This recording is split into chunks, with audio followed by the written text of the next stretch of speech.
Hello, good morning good morning good morning. আবার চলে এসেছি আজ সেকেন্ড সেশনে, 42তম পর্ব, টপ 5 সেশনের আজকে 42তম পর্ব। যারা এর আগের ক্লাসটা মানে 41তম পর্বটা দেখেনি তারা দেখে নিও, ঠিক 3 ঘন্টা আগেই সেটা পাবলিশ হয়েছে। এখন সকাল 10টা বাজে, শনিবার, আজকে 42তম পর্ব। কি এই টপ 5 সেশন? আমাদের কাছে যে বিপুল পরিমাণ অঙ্কের যে সম্ভার আছে সেখান থেকে 5টা করে কোয়েশ্চেন নিয়ে একটা সেশন তৈরি হয়েছে। হতে পারে এমন কোয়েশ্চেন এখানে দেখানো হবে যা আমি কোনো এক সময় করিয়ে ফেলেছি, বা নতুন কোনো কোয়েশ্চেন বা PYQ সব মিলিয়ে থাকতে পারে। এখানে 5টা করে কোয়েশ্চেন নিয়ে একটা সেশন, মজাদার সেশন, রেগুলার কিন্তু অ্যাটেন্ড করবে।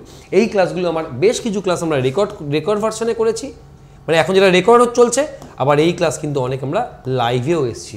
চলে আসি, দেখে নিই আজকের ফার্স্ট কোয়েশ্চেন কী আছে। তার আগে বলিনি, যদি প্রিভিয়াস ক্লাসগুলো তোমার দেখতে হয়, মানে এর আগে এইটা 42তম পর্ব, 41তম পর্ব দেখতে হলে তোমরা দেখবে top question on math. Top question on math এই নামে কিন্তু একটা প্লেলিস্ট আছে, প্লেলিস্টে একটা ফোল্ডার আছে যেখানে কি তুমি এই প্রিভিয়াস ক্লাসগুলো দেখতে পারো। বেসিক্যালি এগুলো আমাদের food SI, WEP, KP, CHSL, MTS এগুলোর জন্য কিন্তু হেল্পফুল হবে। আমি তোমাদের অভিষেক স্যার, দেখে নিই ফার্স্ট কোয়েশ্চেন কী আছে। আচ্ছা, এই কোয়েশ্চেনটা আমাদের আগের সেশনের হোমওয়ার্ক ছিল, আমরা লাস্টে আসছি। তার আগে এখনকার ফার্স্ট কোয়েশ্চেন কী আছে? Find the ratio of simple interest and compound interest for 2 years on an amount at 4% per annum. 4% per annum এই রেটে কম্পাউন্ড আর সিম্পল ইন্টারেস্টের মধ্যে অনুপাত কি হবে? তোমাদের আমি শিখিয়েছিলাম, একটু মনে করে দেখো। এই হচ্ছে আমাদের SI আর এই হচ্ছে আমাদের CI, মানে প্রথমটা হচ্ছে আমাদের সরল সুদে, প্রথমটা আমাদের হচ্ছে সরল সুদ, আর পরেরটা হচ্ছে আমাদের চক্রবৃদ্ধি সুদ বা জটিল সুদ, তুমি যাই বলতে পারো। এই হচ্ছে গল্প। যখন 2 বছর হয় না, টাইমটা যখন 2 বছর হয়, তোমরা আমি আগে করিয়েছি এটা, টাইম যখন 2 বছর হয় তখন সরল সুদটা 200 হলে চক্রবৃদ্ধি সুদটা কত হয়? একবার পজ করে কমেন্টে জানাবে, তারপরে ফিরে আসবে। আমি পরে দেখব কারা কারা কমেন্ট করেছিল। 200 প্লাস R, তাহলে যদি 2 বছর হয়, টাইম যদি কখনো 2 বছর দেওয়া থাকে, তখন সরল সুদ আর জটিল সুদের মধ্যে অনুপাতটা আমার হয় 200:200 প্লাস রেট। আমাকে রেট বলছে 4%, তাহলে আমার এই অঙ্কটায় কী হবে? আমার এই অঙ্কটায় সরল সুদ 200 হলে চক্রবৃদ্ধি সুদ হবে 204। বোথ আর ডিভিসেবল বাই 4, 4 দিয়ে কাটলে এটা হয় 50, 4 দিয়ে কাটলে এটা হয় 51। আমরা বলবো 50:51 আমাদের কিন্তু অনুপাত। চলে আসি আমরা এই সেশনের দ্বিতীয় প্রশ্নে। তার আগে বলে নিই, এই সেশনগুলো কিন্তু সবই ছোট সেশন, 10 থেকে 12 মিনিটের ক্লাস হয়। A man can row his boat at a speed of 4 কিমি per hour. He finds that the time taken rowing upstream in double the time taken downstream. তো আমায় কি বললো? এই ডাউনস্ট্রিম, এই আপস্ট্রিম। ডাউনস্ট্রিমে বলছে যা সময় লাগে, আপস্ট্রিমে তার দ্বিগুণ সময় লাগে বলেছে আমাকে। দেখো, ডাবল সময় লাগে, ডাউনস্ট্রিমে ডাবল লাগে। তাহলে স্পিড রেশিও কি হবে? বলে স্যার উল্টে যাবে, 2:1। তবে স্রোতের অনুকূল আর প্রতিকূলের মধ্যে গতিবেগের রেশিও 2:1। এবার এখান থেকে আমরা বার করব নৌকার স্রোত, নৌকার বেগ আর স্রোতের বেগের অনুপাত। বেগ আমরা জানি, নৌকার বেগ কি করে বার করে স্থির জলে? ডাউনস্ট্রিম প্লাস আপস্ট্রিম বাই 2, তাহলে 2 এটাকে 3/2, আর স্রোত বেরোবে দুটোর বিয়োগফল বাই 2, কাটাকাটি করলে বলবো 3:1। কার অনুপাত? এটা বেরোবে নৌকা আর স্রোতের বেগ। নৌকার বেগ আমাকে বলে দিয়েছে 4, নৌকার বেগ আমাকে বলে দিয়েছে 4 কিলোমিটার পার আওয়ার, মানে 3 মানে যদি 4 কিলোমিটার পার আওয়ার হয়, তাহলে 1 মানে কত হবে? তোমাদের এটা বার করতে হবে। তবে তোমাদের এটা বার করে আমাকে জানাতে হবে যে স্যার স্রোতের বেগ তাহলে কত, যেটা কমেন্টে জানাও। চলে এসো পরবর্তী প্রশ্ন।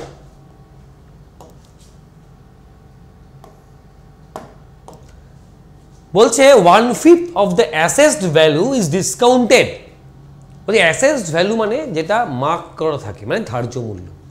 বলছে ধার্য মূল্যের যদি 1/5 ডিসকাউন্ট দেওয়া হয় তাহলে কি হবে? বলছে 1/2 of the discount is lost. যতটা পরিমাণ ডিসকাউন্ট দেওয়া হয়েছে তার অর্ধেক তার ক্ষতি হয়েছে। তাহলে অ্যাকচুয়ালি ক্ষতির পার্সেন্টেজ কত? অঙ্কটা ভীষণ মজার কোয়েশ্চেন। এটাকে পজ করো, উত্তর দাও, দেখি কারা কারা পারে। আমি পরে দেখবো এটা, কারণ বেসিক্যালি অঙ্কটা ভীষণ মানে মজার কোয়েশ্চেন, আমি হয়তো তোমাদের আগে কখনোই দেখাইনি। কি বলছে? অ্যাসেসড ভ্যালুর 1/5 ডিসকাউন্ট দিলে যতটা পরিমাণ ডিসকাউন্ট দেওয়া হয়েছে তার অর্ধেক ক্ষতি হয়।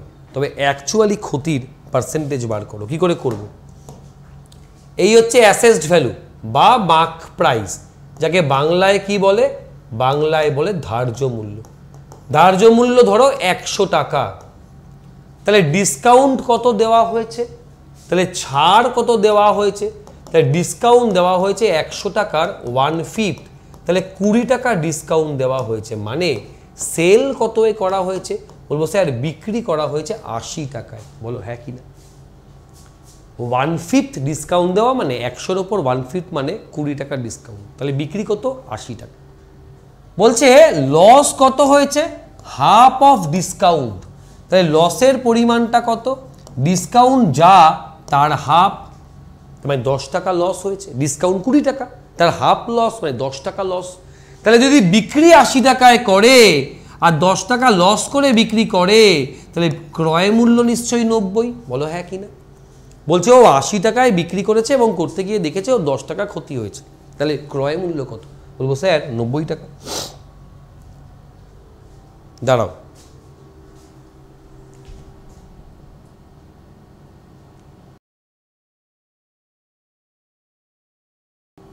তাহলে আমরা এখান থেকে বলবো তাহলে ওর লস কত হয়েছে। আমরা বলবো স্যার 90 টাকা ওর ইনভেস্ট করে, 90 টাকা ইনভেস্ট করে ও ক্ষতি করেছে 10 টাকা, তাহলে 1-এ কত এবং 100-এ কত? 100/9 আমরা বলবো তাহলে আলটিমেটলি ও 11.1% ক্ষতি করেছে। বলো বুঝলে কি বুঝলে না? হইলোক না হইলোক নাই? কও কও কও কও। ভীষণ ইন্টারেস্টিং কোয়েশ্চেন, কিন্তু ভীষণ মজার কোয়েশ্চেন। এগুলো কিন্তু ম্যাক্সিমাম লোক হলে আসতে কিন্তু পারবে না। চলো দেখি পরবর্তী প্রশ্ন।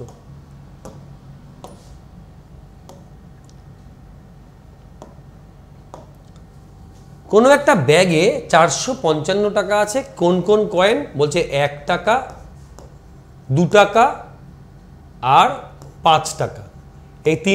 এই তিনটে কয়েন আছে, তার নাম্বার বা সংখ্যার রেশিও আমাকে বলেছে কত? 2:4:5। আমাকে বলছে মোট ভ্যালু যদি 455, বোধহয় এই অঙ্কটা আমি কয়েকদিন করিয়েছি, উদাহরণ তো আমার চেনা চেনা লাগছে খুব। যদি তিনটে কয়েন টোটাল মিলিয়ে 455 হয়, তাহলে 2 টাকার কয়েন কটা আছে? আমি এখান থেকে আগে ভ্যালুর রেশিও বার করব, যে দুটো 1 টাকা দিয়ে 2 টাকা তৈরি হয়, 4টে 2 টাকা দিয়ে 8 টাকা তৈরি হয়, আর 5টা 5 টাকা দিয়ে 25 টাকা তৈরি হয়। তাহলে মোট ভ্যালু কত পেলাম? বলবো স্যার মোট ভ্যালু পেলাম, যোগ করো 35 ইউনিট। মোট ভ্যালু বলছে আমাকে 455 টাকা, তাহলে 35 ইউনিট মানে 455, 1 ইউনিট মানে কত?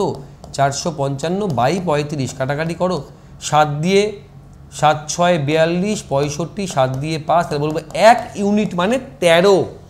তাহলে 1 মানে 13। আমাকে বলছে 2 টাকার কয়েন কটা আছে? বলবো 2 টাকার কয়েন আছে 4 × 13, 52টা। হ্যাঁ, এটা আমি করিয়েছিলাম। তাহলে 2 টাকার কয়েন কটা আছে? বলবো 2 টাকার কয়েন আছে 52খানা। সুন্দর কোয়েশ্চেন, ছোট কোয়েশ্চেন, এক কোয়েশ্চেন আরেকবার করলেও কোনো সমস্যা হওয়ার কথা নয়। চলো পরবর্তী প্রশ্ন। আচ্ছা, আগের দিনের হোমওয়ার্কটা দেখে নিই, মানে আগের সেশনে আমার যে ডেটাটা ছিল এখানে ঠিক উল্টানো আছে। এখানে বলছে ফার্স্ট টিউবটা টোটাল কাজ করতে সময় নেয় 7 মিনিট, আর সেকেন্ড টিউবটা টোটাল কাজ করতে সময় নেয় 6 মিনিট।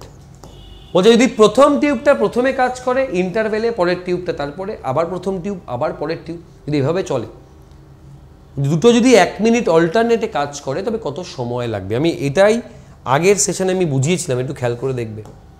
আমরা মোট কাজ ধরবো, মোট কাজ 42, তাহলে ফার্স্ট টিউব 7 মিনিটে 42 ইউনিট কাজ করে, মানে পার মিনিটে 6 ইউনিট কাজ করে, আর দ্বিতীয় টিউবটা পার মিনিটে 7 ইউনিট কাজ করে। তাহলে যখন ও 1 মিনিট কাজ করলো, ও 1 মিনিট করলো, তার মানে মোট 13 ইউনিট কাজ হলো।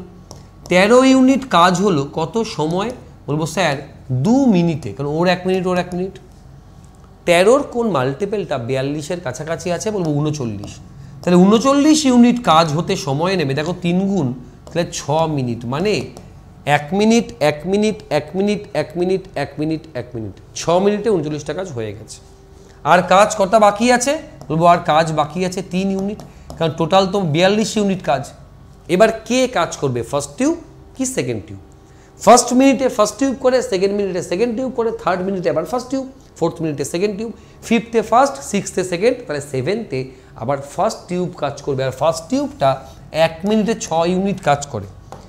তাহলে 1 মিনিট যদি পুরো কাজ করে তাহলে 6 ইউনিট কাজ হয়ে যায়, বাকি আছে 3 ইউনিট, তাহলে অর্ধেক মিনিট লাগবে।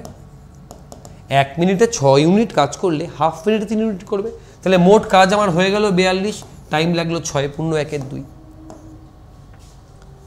বোধগম্য হইল না হইল নাই? দেখো এবার কারা কারা উত্তর ঠিক দিয়েছিলাম আমাকে জানাবে, স্যার আমরা ঠিক দিয়েছিলাম।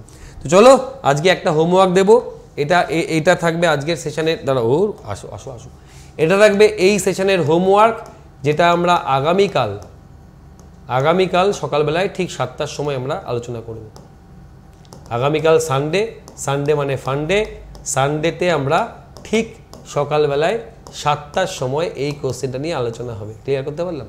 আমি আগামীকালও 2টো ক্লাস কিন্তু আপলোড করব রেকর্ড হিসাবে, একটা 7টা একটা 10টা। ভালো থেকো সবাই, সুস্থ থেকো। নতুন যদি কেউ হয়ে থাকো তবে আমাকে সার্চ করে নিও ইউটিউবে গিয়ে অভিষেক স্যার ম্যাথ বলে, অভিষেক ম্যাথ বলে আমার প্রচুর ক্লাস পেয়ে যাবে, যা অলরেডি রেকর্ডেড ভার্সনে রয়ে গেছে। যারা এখানে ক্লাস করলে তাদেরকে আমি সাজেস্ট করবো আনএকাডেমি লার্নিং অ্যাপ, এই অ্যাপটা ইনস্টল করো ফোনে। এই অ্যাপে কিন্তু আমি প্রচুর পরিমাণে পেড বা ফ্রি ক্লাস দুটোই নিয়ে থাকি। প্রথমে প্লে স্টোরে যাও, গিয়ে সেখানে সার্চ করো আনএকাডেমি লার্নিং অ্যাপ, ইনস্টল করো, West Bengal state exam select করে ল্যাঙ্গুয়েজকে বাংলা করে আমাকে সার্চ করে নাও অভিষেক বোস, আমাকে পেয়ে গেলে আমাকে ফলো করে নাও। আপকামিং নোটিফিকেশন পাওয়ার জন্য ক্লাসের, এছাড়া ফ্রি ক্লাসেস যা রয়েছে আমার, তুমি অ্যাক্সেস করতে গেলে কোনো রেফারেল কোড চাইলে এবি ম্যাথ লাইভ এই কোডটা ব্যবহার করো। আর এই কোড ব্যবহার করলে তুমি যদি পেড সেকশনে আসো তাহলে কিন্তু ছাড়ও সবসময় পাবে। আজকে অবধি, আজকে 12 তারিখ তো, আজকে অবধি যদি নাও কেউ পেড সেকশনে আসো তবে কিন্তু 40% অবধি কিন্তু ছাড় পাবে যে কোনো পেড সেকশন। আমার আগামীকাল রোববার দিন আমরা দুপুরে 1টায় ম্যারাথন নেব এবং টপ 5 এরকম রেকর্ড এবং লাইভ ক্লাস দুটোই একসঙ্গে চলতে থাকবে। ভালো থেকো, পড়াশোনা করো, পড়াশোনাতে ভালো কিছু হয় না, রেগুলার পড়াশোনা করো। যা তোমার আমার সম্বন্ধে মনে হয় কমেন্টে আমাকে জানাতে পারো, আমি কিন্তু কমেন্ট সবসময় পড়ি, ভালো কমেন্ট কিন্তু সেটাও পড়ে দিই। থ্যাংক ইউ সবাইকে, লাভ ইউ অল। এই ছবিটা আমার ইউনিভার্সাল পিকচার, সোশ্যাল মিডিয়ার সব জায়গাতেই এই ব্যক্তি বিদ্যুৎ। টাটা, এতদিন থাকবে, টাটা, ভালো থেকো, সুস্থ থেকো, লাভ ইউ অল।